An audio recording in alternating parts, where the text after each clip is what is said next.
Les armes de la lumière de Ken Follett, traduit de l'anglais par Odile Demange, Christelle Gaillard-Paris, Valentine Leis et Renaud Morin, lu par Steve Drison. Jusqu'à ce jour, Sal Clitheroe n'avait jamais entendu son mari pousser un tel cri. Après ce jour, elle ne l'entendit plus qu'en rêve. Il était midi quand elle arriva à Brookfield. Elle sut l'heure à la qualité de la lumière scintillant faiblement à travers le nuage gris-perle qui drapait le ciel. Le champ couvrait 4 arpents de boue, une surface plane longée d'un côté par un petit torrent et par une colline basse à son extrémité sud. Le temps était froid et sec.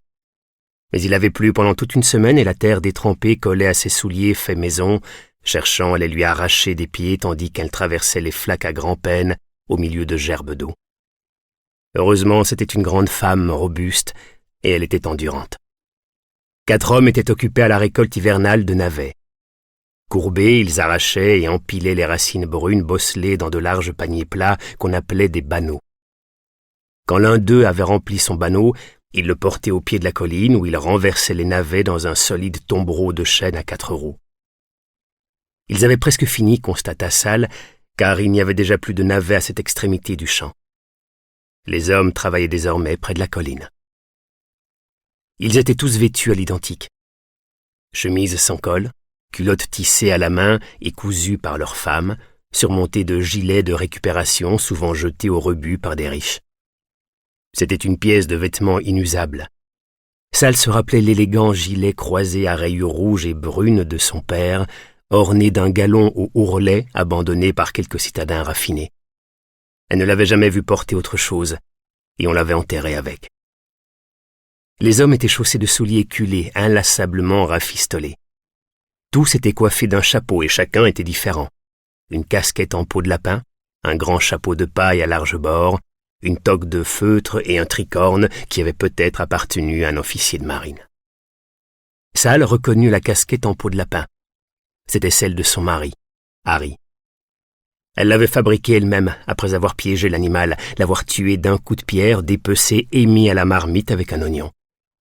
Mais elle aurait reconnu Harry sans son couvre-chef, même de loin, à sa barbe rousse. Harry était mince et sec, et plus robuste qu'il n'en avait l'air. Il emplissait son banneau d'autant de navets que les plus costauds. La simple vision de son corps élancé et dur à l'autre bout d'un champ boueux embrasa en Sal une petite étincelle de désir, mi-plaisir, mi-impatience, comme lorsque, rentrant du froid, on se réjouit de sentir l'odeur chaude d'un feu de bois. En traversant le champ, elle commença à entendre leurs voix. De temps en temps, l'un des hommes en hélait un autre.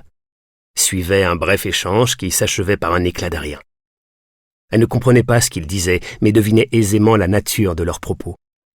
C'étaient, à n'en pas douter, les plaisanteries faussement agressives de travailleurs, des insultes joviales et de gaillards de vulgarité, propos enjoués qui rompaient la monotonie d'un labeur répétitif.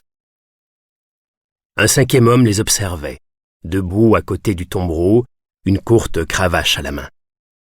Il avait d'épais cheveux noirs coupés au menton et était mieux vêtu qu'eux, habits bleus et bottes noires cirées.